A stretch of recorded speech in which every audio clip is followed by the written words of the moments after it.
There is so much to consider with sustainable or conscious fashion, and I think it can be really challenging to figure out what to prioritize, what to do first, especially for a smaller brand that has limited resources. So, what advice do you have for brands struggling with that? Yes, this is a great question. And it's a question I commonly get because it is really such a big undertaking, right? And it can be so overwhelming to start to think about that. And for small brands, a lot of the times they'll have limited budgets, they'll have limited resources and limited time. And so the first thing I always talk about, and you mentioned it too, is just prioritization. So it's really important to pick your sustainability priorities. And I always recommend to our clients to pick one to two. And that way you can really focus and do them really well. And then as you get more funding and as you get more, community members and you're getting more traction, you can then go off and try the next few things. But if you try to do everything at once, especially if you're a small or medium sized business, you're going to be really easily overwhelmed and then honestly nothing's going to really take off and be done very well. So pick and choose your battles, pick and choose your priorities.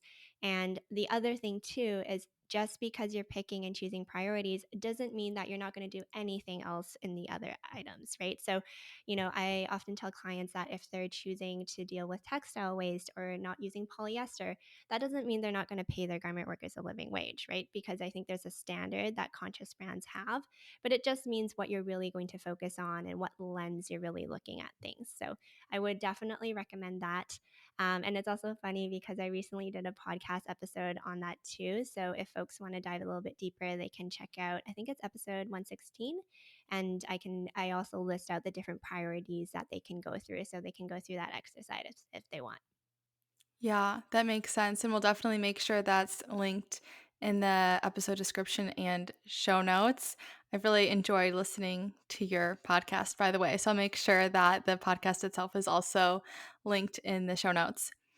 But with all of the considerations that go into sustainable fashion and the reality that brands aren't going to be able to do 100% of them, especially not right away, then I think sort of the flip side of that on the consumer side is, how can we as consciously minded shoppers who want to support brands doing things better, how do we even identify if a brand is truly sustainable or, is maybe just greenwashing given that we're not going to maybe find a perfect sustainable brand? Yeah, great question. So, the first thing off the bat I like to say is there's no such thing as perfect sustainability. Like, no brand out there is going to be 100% sustainable. That just does Right. not exist. For that to actually exist in theory, the business would probably go out of business and just not exist. So, I think that concept needs to be reworked into more of a balancing act. So, it's almost, I find that consumers can also pick and choose their values and their priorities. So, what are the one to two things that are really important for them? So, for example, for me personally, I just really don't like polyester. So, I really try to look for brands that are doing innovative things in the space and or using natural materials. And so that's what resonates for me personally. And I encourage your listeners to do something similar too, because like I mentioned, brands can't do everything and they likely just aren't able to do that. So if you can find a brand where they're doing things that really resonates with your values and then you can support them so they can do more of that, I think that's a good way to approach it. Yeah, absolutely. And in terms of marketing as a sustainable minded business, there's always this question of greenwashing, right? Which I sort of mentioned before, but I feel like it's such a challenging topic and sometimes it's presented as this black or white issue, but I think in many cases, it also can be a gray area. There are areas that are very clearly greenwashing, but in other cases, people might just have different interpretations of the marketing wording, or it might depend on that person's values. As you mentioned, people might have different priorities and they might have different ideas of what they consider to be sustainable. And also, there are just so many different types of greenwashing and levels and layers. So this is a big question, but how do you think that genuinely conscious and sustainable brands can navigate marketing their values without getting into greenwashing territory? Yeah, this is such a great question. And it's something that our clients really think through and they're really, really thoughtful about, as you can likely imagine. A lot of our sustainability clients come to us, and one of their top concerns actually is that they don't want to come across as greenwashing. They want their audience to understand why they're doing what they're doing, and they want to be able to clearly communicate their efforts to their consumers. So, this is such a good question, and it is a very big topic. But I do have two general tips that we generally work through with our clients. So, the first tip is just transparency and communication. I think involving your community and your customers goes a long way. And like I mentioned, no one's 100% sustainable. And I don't think truly conscious consumers that are educated expect brands to be 100% perfect either. So, there's that level of understanding, and I think a lot of brand owners often are scared to post anything or say anything because they're almost damned if they do, damned if they don't. And so, how do you deal with that? And so, what we do is the transparency piece. So, we come in, we really encourage our clients to communicate their strategy and their roadmap that we develop with them. And we encourage them to share it with their customers so they know why they're supporting this brand, what's coming up next, what are they prioritizing, why they're choosing, for example, certain materials, or why they're working with certain factories, or why they're just making the decisions they are, so that there's that level of understanding. And then I also find that the roadmap is important to communicate too, because maybe, let's say, I care about polyester and a brand is still using polyester, but they're saying that next year they're hoping to change to recycled polyester, or they're trying to change to natural materials, for example. So, as a consumer, if I know that, then I can keep an eye on it and support them and continue to cheer them on. So, I feel like that's a really, really important piece, just to be transparent with your customers, involve them in your journey, and then that way, too, they're bought in and they want to support you. And then the other thing is metrics and reporting. So, the thing I like to say is that numbers don't lie, and you can't greenwash your way out of numbers. So, really, fast fashion brands, or just regular brands, they can say they're sustainable or they're conscious until they're blue in the face. But if you have metrics about how much water you're saving or how many carbon emissions you're saving, like if you have that tactical data and you can clearly communicate that and show it, I think that's so powerful, and that can really stand on its own as well. Mhm.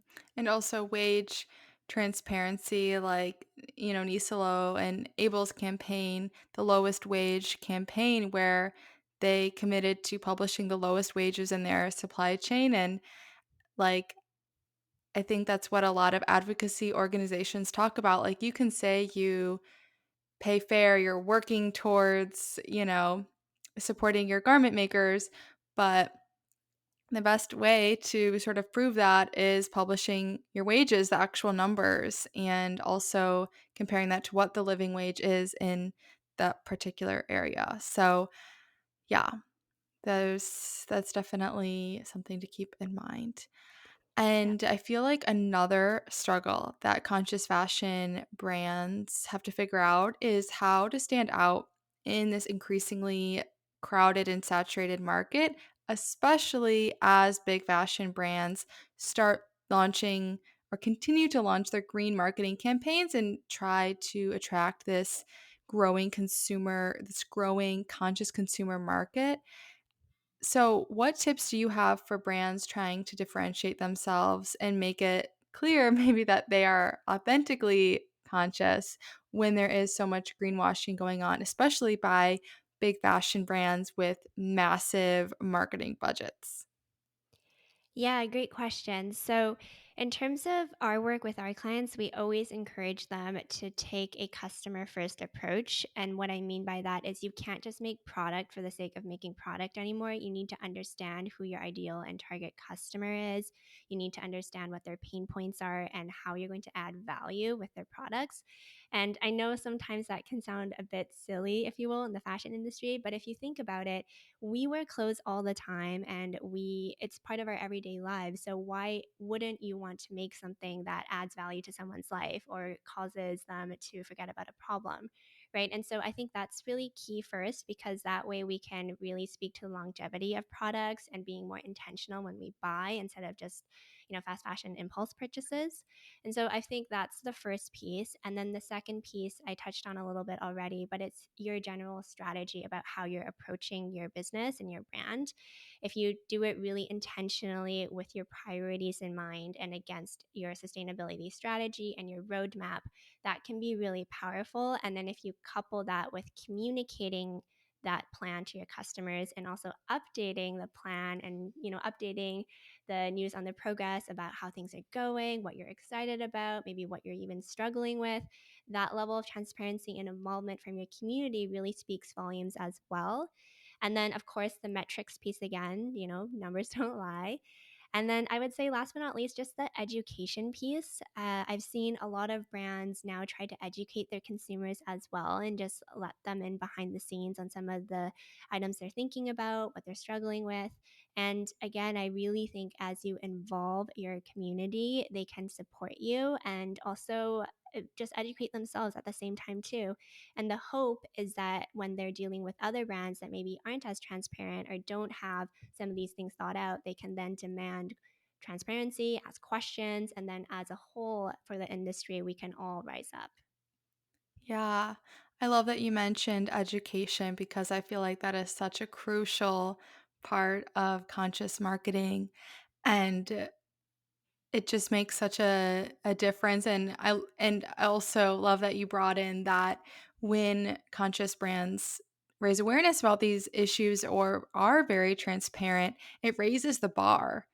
It kind of lets consumers know that, like, you can expect this from truly conscious fashion brands, and maybe when a greenwashing brand is saying, "Oh, we're eco," but they're not really sharing much about that, they'll start to question, "Well, you're not really sharing as much as this other brand," and I think it slowly inches us forward when brands set the bar like that. So Yes. that's really an interesting perspective to think about it that way.